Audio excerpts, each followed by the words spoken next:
The moment Kwame touched her hand to guide her across the river, her milky eyes cleared like water under moonlight, and she smiled at him with teeth that gleamed, too white, too sharp.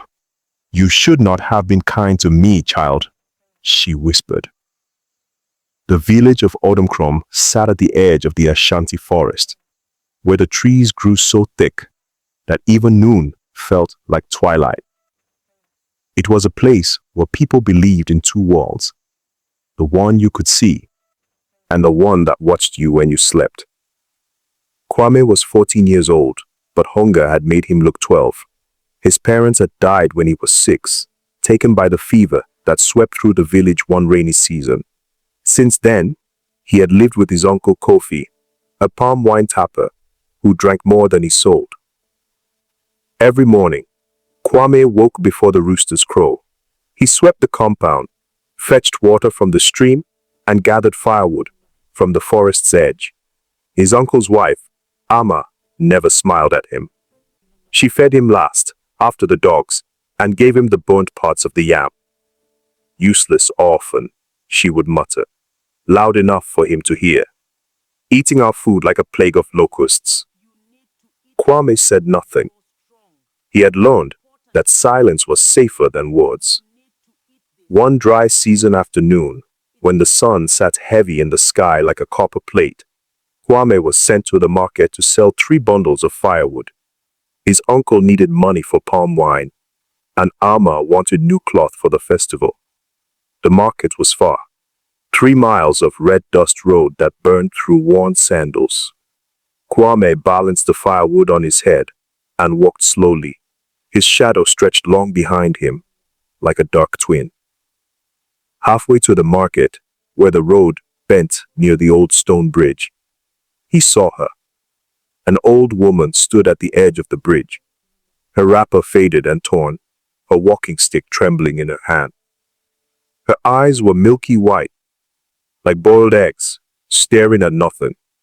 She was blind. People passed her without stopping. A woman with a baby on her back walked faster when the old woman reached out. A young man spat on the ground and muttered something about bad luck. Kwame slowed his steps. The old woman turned her head, though she could not see. "Is someone there?" Her voice was soft, like dry leaves brushing stone. "Yes, grandmother," Kwame said, lowering his firewood to the ground. "I am here." "The bridge," she said, her voice shaking. "I need to cross, but I cannot see the stones. The river. It is high today. I will fall." Kwame looked at the bridge. The rainy season had swollen the river beneath it. The water moved fast and dark, thick with mud. If she fell, she would drown. He glanced at the sun. If he stopped to help, he would reach the market late. The good customers would be gone. His uncle would beat him.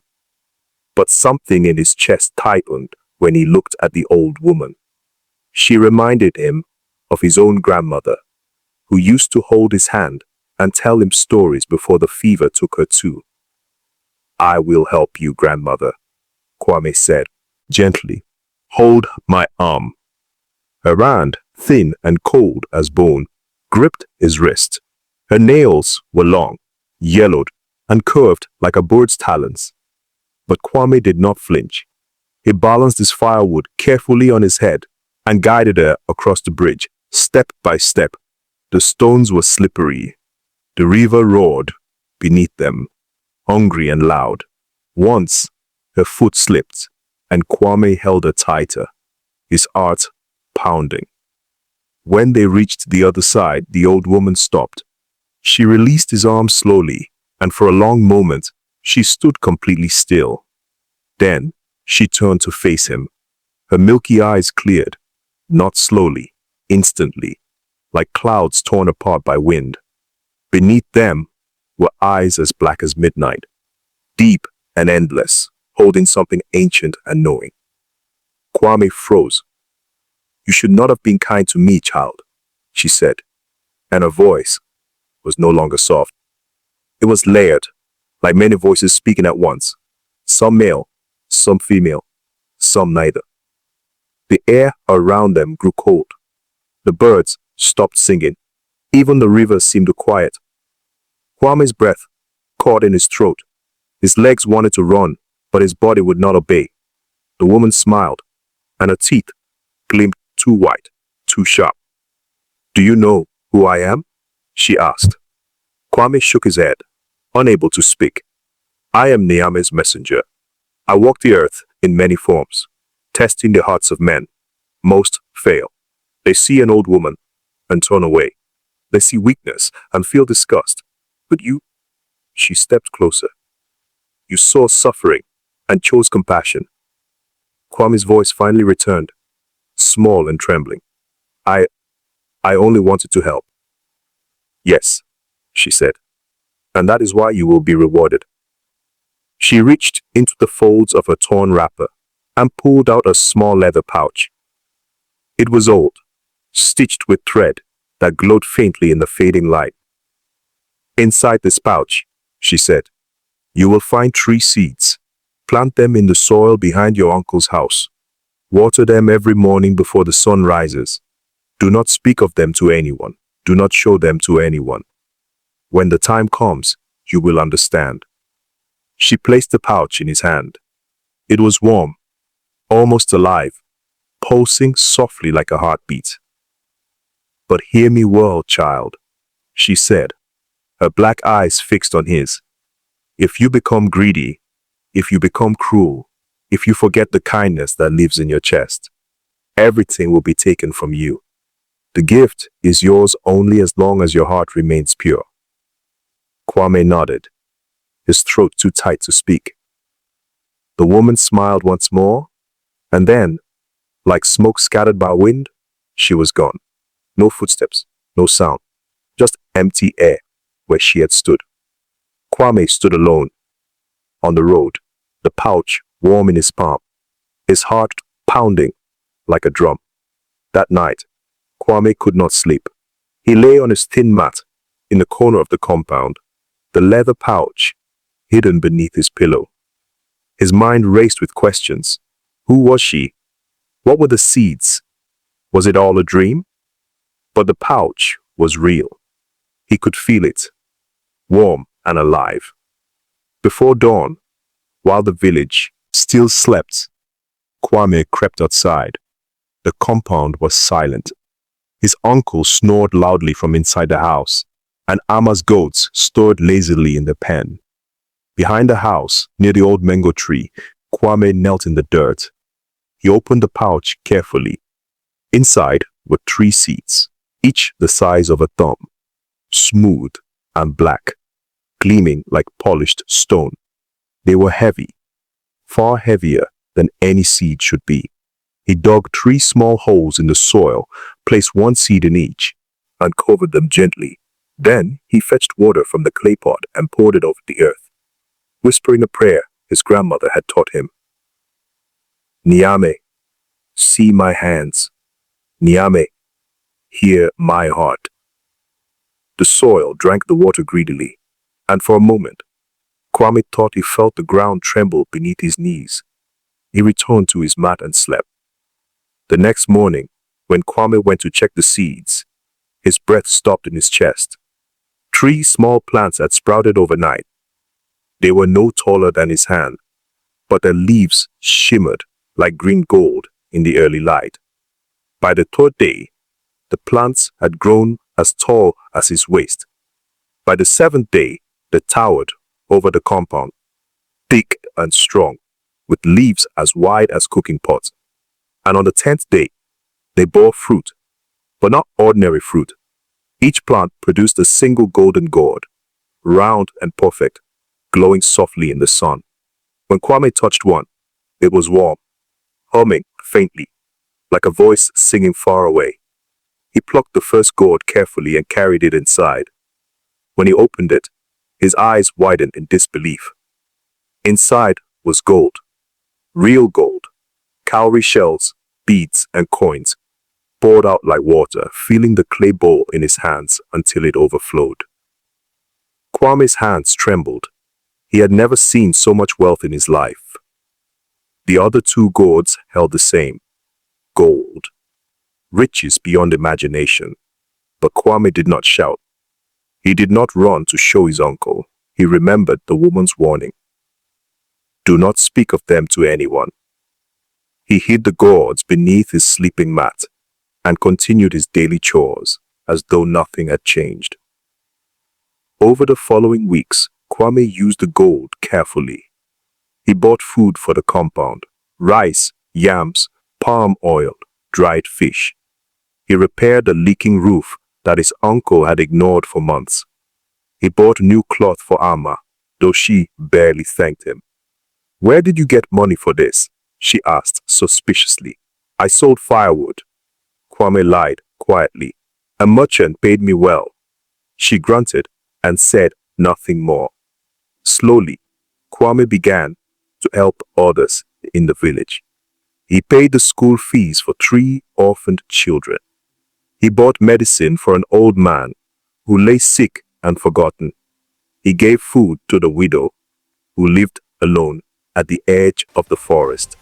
He did it quietly, without announcement, without pride. And each time he gave, the plants behind the house grew stronger. Their leaves glowed brighter. The gourds grew fuller. But envy, like fire, spreads quickly. Amma's sister, Efua, noticed the changes. She saw the new roof, the full baskets of food, the way Kwame's clothes no longer hung in rags. One evening, she cornered Kwame near the well. Where is your gold coming from, boy? She demanded, her eyes sharp and greedy. I have no gold, Auntie, Kwame said calmly. Liar, she spat. I see how you live now. You must have found treasure, or made a pact with spirits. Tell me, or I will tell the whole village you are a thief. Kwame said nothing. He simply walked away, but Efua was relentless. She followed him.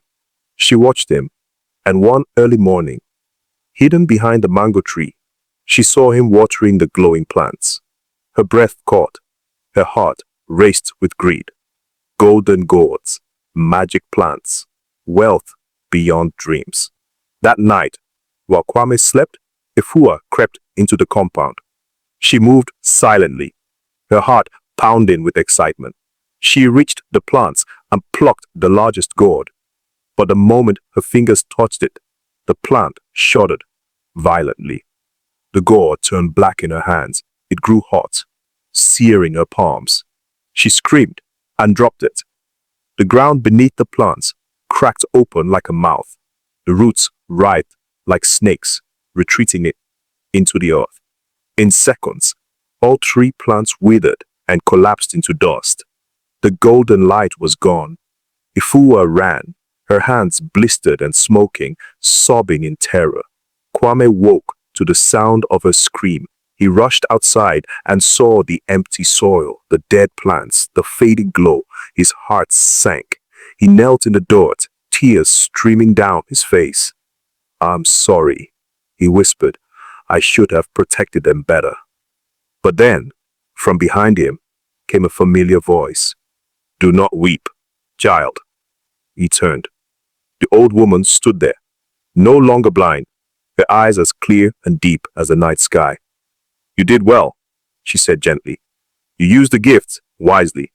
You gave when you had little. You cared for the forgotten. And now your test is complete. She placed her hand on his head, and warmth spread through his body like sunlight. The plants are gone, she continued, but what they taught you remains. You are no longer the boy who was hungry. You are the man who chose kindness over greed. She reached into the air, and from nowhere, a small cloth pouch appeared. This, she said, is your final gift. It will never empty. Use it to continue the work you have begun. Kwame took the pouch, his hands trembling. Inside were cowrie shells, more than he could count. When he looked up, the woman was already fading like mist. Remember, her voice echoed softly, true wealth is not held in the hand, it is planted in the heart. And then, she was gone. Years passed. Kwame grew into a man respected throughout the land. He built schools for orphans. He dug wells for thirsty villages. He became known as the man whose hands gave more than they took. And whenever someone asked him the secret of his wealth, he would smile and say, "I once helped an old woman cross a bridge. She was blind. Or so I thought." And he would say no more, because some blessings are too sacred to explain.